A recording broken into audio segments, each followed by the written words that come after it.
एक बात समझने की है कि तौरियात के बाद में बहुत से मूसा अलैहिस्सलाम के बाद में बहुत से पैगम्बरात दुनिया में आए, लेकिन तौरियात को नहीं बदले, उसी के ऊपर अमल करें।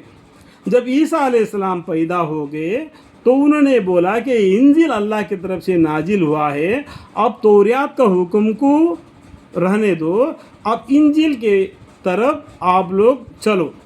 वहाँ पर लोगों में और इनमें नफ़रत पैदा हो गई। एक कल का बच्चा ये कहता है कि हमको तौरियात पर छोड़ दो, इंजिल पर अमल करो। तो मूसा अलैहिस्सलाम के बाद में कितने पैगंबर आ गए, उन्होंने कभी तौरियात को नहीं मानना ऐसा नहीं कहा, तौरियात के साथ ही उनको वो अमल किए। तो ये ईसा अलैहिस्सलाम बोलते हैं कि तौरियात को छोड़ दो, तो उस टाइम पर उनके बीच में फूट पड़ गई, किसी भी हालत में इनको ख़त्म करना है, मारना है।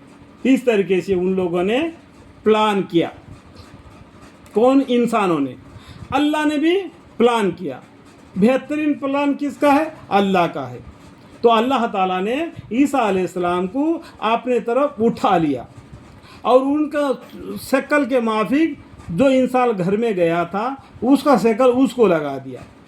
तो ये लोग ने उसी को ईसा अलैहिस्सलाम समझकर उसको सूली चढ़ा दिए। ये लोग समझे कि हमने उनको सूली चढ़ा दिया, हालांकि उन्होंने ईसा अलैहिस्सलाम को ना सूली चढ़ाया ना उनको मारा। अल्लाह ताला ने उनको अपने तरफ यानी आसमान की तरफ उठा लिया।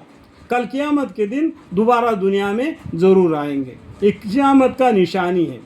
और याजूज और माजूज आएंगे ना, उनको ख़त्म करना है। तो आइंदा कि ज़माना वो जो आएगा तो उस ज़माने के लोगों को मालूम पड़ जाएगा, क्योंकि ये कुरान क़यामत तक के लिए। समझ में आया बात? अल्लाह हक़ से ज़्यादा मैं बात करने से मुझे माफ़ फरमाए और मुझे इल्म अता फरमाए। और मुझ पर अल्लाह की जानिब से सलाम है, जिस रोज़ मैं पैदा हूँ और जिस रोज़ हालत करूँगा और जिस रोज़ क़यामत में ज़िंदा करके उठाए जाऊँगा।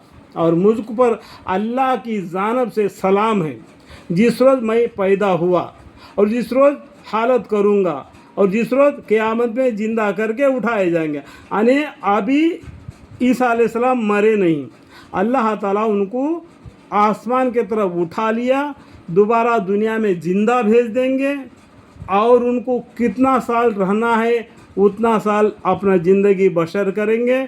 फिर उसके बाद में दुनिया से पर्दा लेंगे, फिर क़यामत बर्फ़ा हो जाएगी।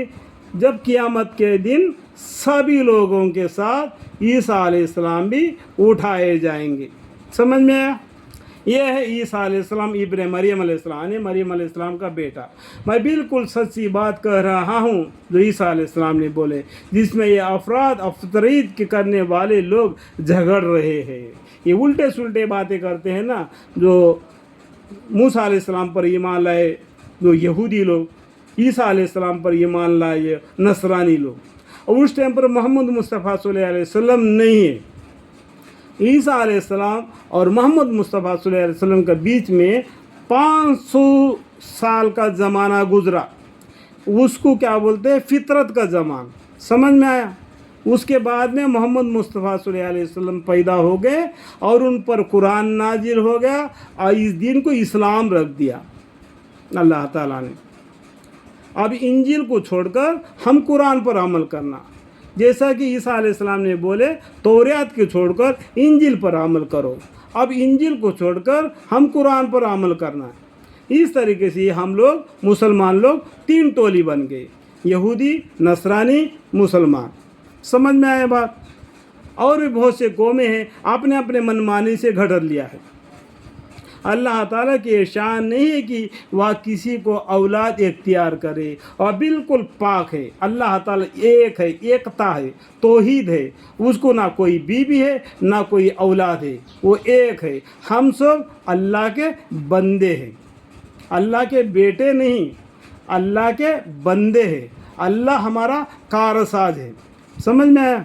वह जब कोई काम करना चाहता है तो बस उसको इरशाद फरमा देता है कि हो जा, यानी कुन फयकुन कहा देता है तो हो जाता है।